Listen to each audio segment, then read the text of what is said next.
Greetings and salutations, everybody. Welcome back to another countdown video where I am, of course, going to be talking about something that is very important to me and have been for years upon years. And of course, that is E3.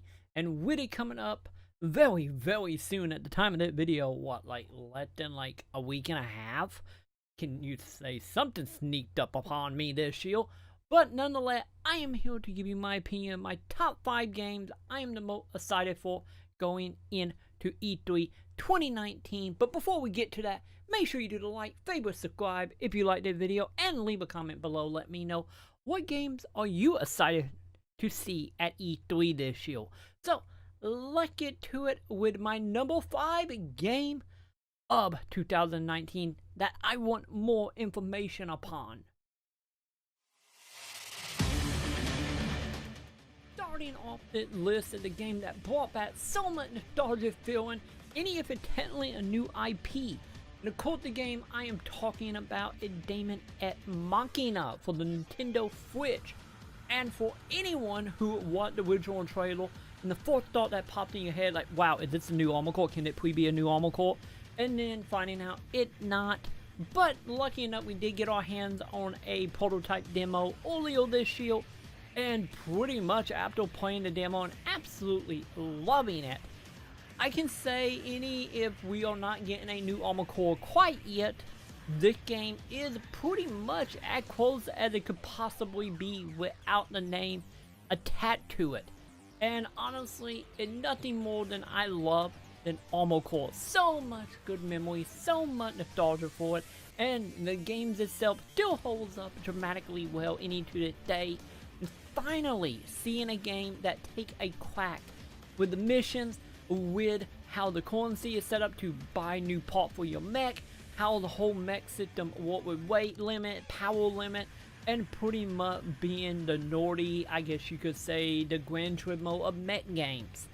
And honestly, Bayonetta III pretty much hit all of that straight out of the park and do justice to obviously what was a big influence for the game, because if it wasn't, it probably should have been, because it's pretty much an Armor Core with a new coat of paint and also a new name, I guess.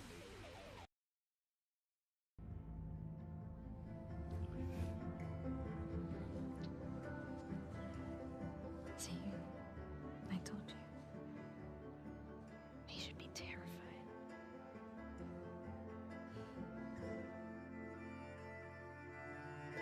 And from switching gear from fat-paced mecha action to something a little more slower, a little more nostalgical, and something that kind of been a long time coming, any if it really was unneeded or felt very unneeded at the time, but after seeing it, I am super curious to see where they go. And the game I'm speaking of is Last of Us 2.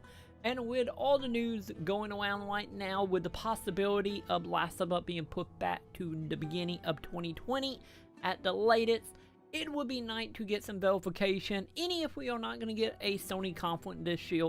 But Sony did say they are going to be doing a state of a play, so hopefully in that, maybe we can get some information. Hopefully we can find out a release date, what exactly going on with Last of Us 2. And honestly, see if this is gonna pan out the way I'm expecting it, with a possibility of day one on PS5 and PS4, which is a whole nother discussion as of now, and we will get to that eventually. But for the time being, I am super curious just to mainly find out a release date for this, since it's Naughty Dog. And honestly, over the last decade or so, Naughty Dog had proven without a shadow of a doubt that they know what they are doing, and hopefully have faith in that project being nothing more than excellent.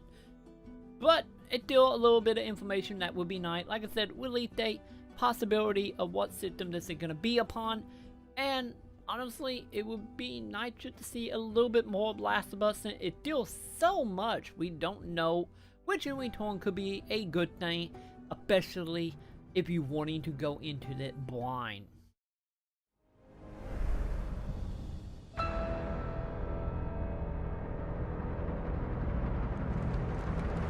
And speaking of something that I get technically in the way this seemed to be going, blind might not be such an important thing, but what is what the next game could mean for next generation.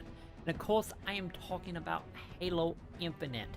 Since we did get a peek at it at last year E3, and honestly, this year with Microsoft heavily building toward the Xbox, whatever it might be named once it come out to the masses, it seemed like right now Microsoft is building Halo up to be a very big and very hopefully important launch for the next Xbox, and as well as a little bit of a showpiece of what possible with the next Xbox. And honestly, I'm not too excited for the game itself. I am more excited for the possibility of what the game could show. Gonna be heavily implying what possibly the next Xbox could be as a whole. Safety is bought with blood. And speaking of a game, a possibility, and hopefully a better direction to a pretty much cult classic at that point, which I had a very fun experience actually playing not too long ago over on my Twitch channel, plug. And of course, the game I'm speaking of is Vampire the Masquerade 2, or Bloodline 2. And honestly, for anyone that had played Bloodlines, or heard about Bloodline, or me just talking about it and making you reinstall Bloodline, you will all know that game was a broken masterpiece, is probably the best way to put it. And now, many years later, with original writing staff over it, and with Paradox now owning the right to the World of Darkness, and everything that is tied to that, it seemed like everything is building up to possibility of having a damn good version of Bloodlines. And from everything we've been seeing with all the clans that have been being introduced into the series or into the sequel over the last few weeks, and on top of Bloodline, honestly, being any if it was a broken mess, really shining a lot on a lot of like PC gaming RPG-ness that we don't really get anymore, and especially AAA games, which like would be so nice to actually see come back. And hopefully this game will be what Bloodline 1 should have been, with the proper budget, the proper time, and honestly the proper love that coming from the developer, let alone the love that exists for Vampire the Masquerade or the World of Darkness as a whole.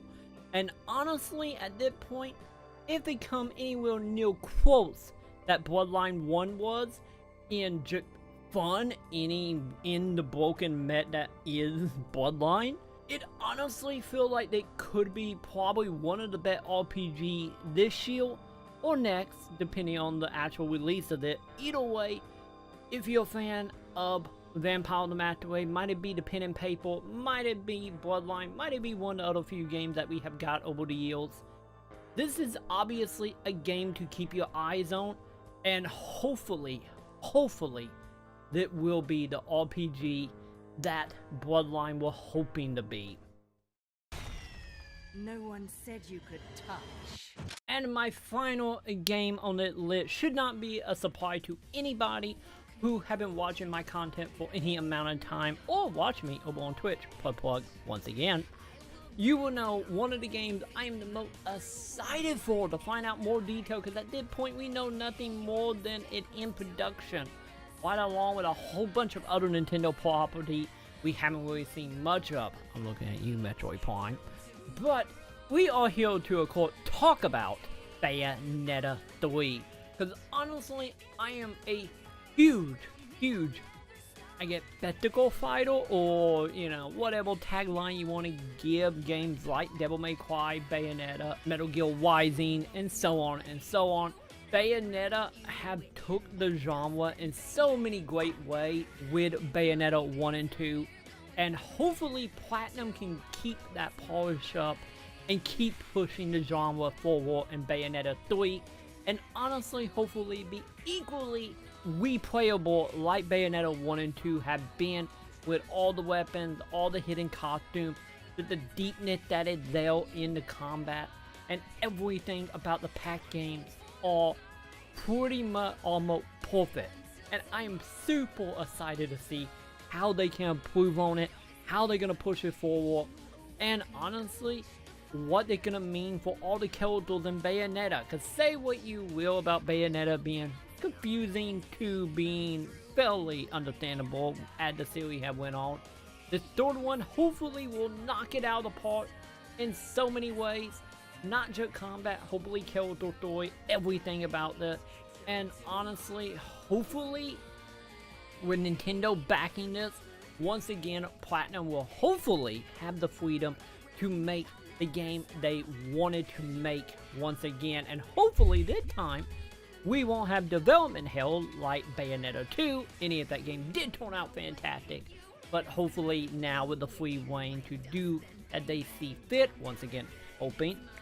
Bayonetta 3 is easily my most hyped game coming into E3 that I just need to know more information about. Yeah, overall, if I'm excited for other games, Shenmue 3, I am still excited for E3, everything that's gonna come from it, everything that's gonna come from all 5 of the games that we have talked about today.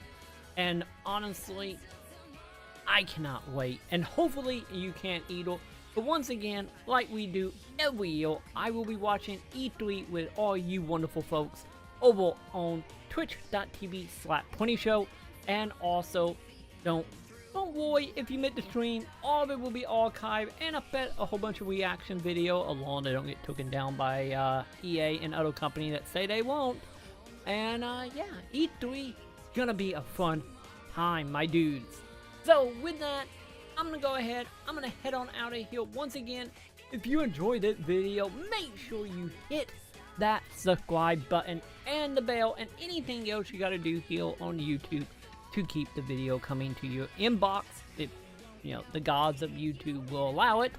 And yeah, with that, you have a good one, my dudes.